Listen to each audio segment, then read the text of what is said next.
Day today, a monthly slot, and we'll be talking about what's happened in the previous month at St Roch and what our plans, hopes, I suppose, aspirations are for the month going forward. Scott's been trying to get me to do this for a long time, so he's enabled me now, and I made a commitment that we'll be doing this at the first weekend every month. So just where we're at the moment, we've now played one league game against Clyde last week after a pretty hectic pre-season schedule. At the club, we are happy to say that the football academy went particularly well this season.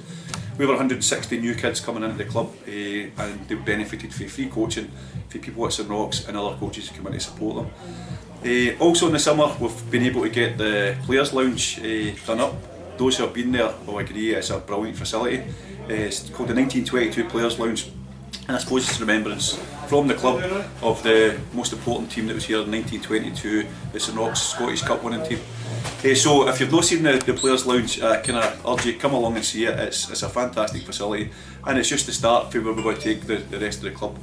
And play, it's a playing stuff. We have had a decent pre-season. We've got a squad of around about 18 players, and we were lucky enough to play during the season. Well, meet new friends and play fantastic opposition. The three junior teams that we played during pre-season, we made new friends up at Lochee Harp. A really good day we had up at Dundee, and we're hoping to bring you guys down to James McGrory Park next summer. The other two teams we played were Beath and Pollock, and in terms of benchmarks for us, they're two fantastic clubs that if we can get anywhere close to replicating, we'll have went a long way. Both were obviously in Scottish Cup finals last year, and it was a great occasion for the club to welcome both of them, particularly Pollock on the day that we opened the Players' Lounge.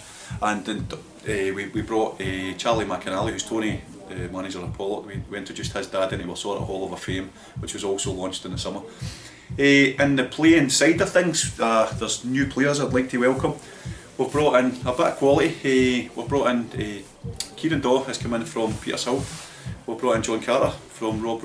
We've also brought in Brian McQueen from Clyde, and recently Jordan McHugh has joined us from. Jordan hadn't played for a couple of years, but his previous clubs include Hamilton, where he was there for 5 years. So I'm pretty sure the four of them are going to improve our playing squad. There's another couple of players I should mention. Declan Dockery and John Sweeney joined us towards the middle of last season, so this is their first full season, and we're expecting big things for both of them as well. So as I say, we've got a squad of about 17 outfield players, and we might bring in one more to finalise the squad. A couple of other additions to the club for the non-playing side. Peter Smith joined us. Peter is going to be helping us out with the sort of a recovery side of things. He's a paramedic, and when we've got any players injured in the park, Peter's going to help us out with first point of assessing injury and stuff like that. Our most recent addition to the squad is Gillian Gallagher. Gillian joined us. She's actually a qualified sports scientist, so Gillian will be doing the physio, recovery, planning for individual player plans. She's also got qualifications that she can take some classes like metafitting, boxing and stuff like that. So she's going to be a brilliant acquisition. So welcome to Peter and Gillian. The other one I need to mention that's came in the club, we've now got a resident DJ Slim on the decks, the Candy Man, outstanding prior to matches, and he's also going to be performing at the disco we're having on Saturday night. We had decent results in pre-season. The League Cup section was a wee bit more difficult than it's been in recent seasons. We were turned over by Petershill, also by a very good Shettleston side, and Thorneywood also beat us here. We finished the League Cup section campaign with a 5-2 victory against Bellshill, which led us and gave us a wee bit of momentum for the league starting last week. Last Saturday we played Clyde here, and we managed to run out 4-0 winners, which was never an easy game, and the score probably flattered us a wee bit. So looking forward to welcoming Ben Bird today.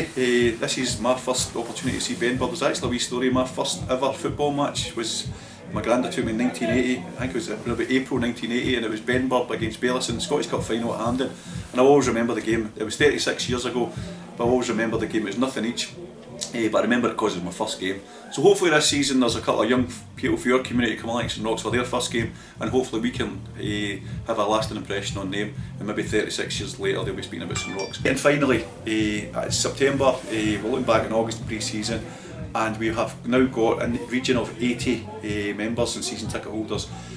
The fans at St Roch are what everything's about. They've followed us during pre-season, they've been in their numbers the first couple of home games, and I just hope that on the park we can return the investment in terms of your passion towards the club. If we can give that back, we're on our way. Cheers.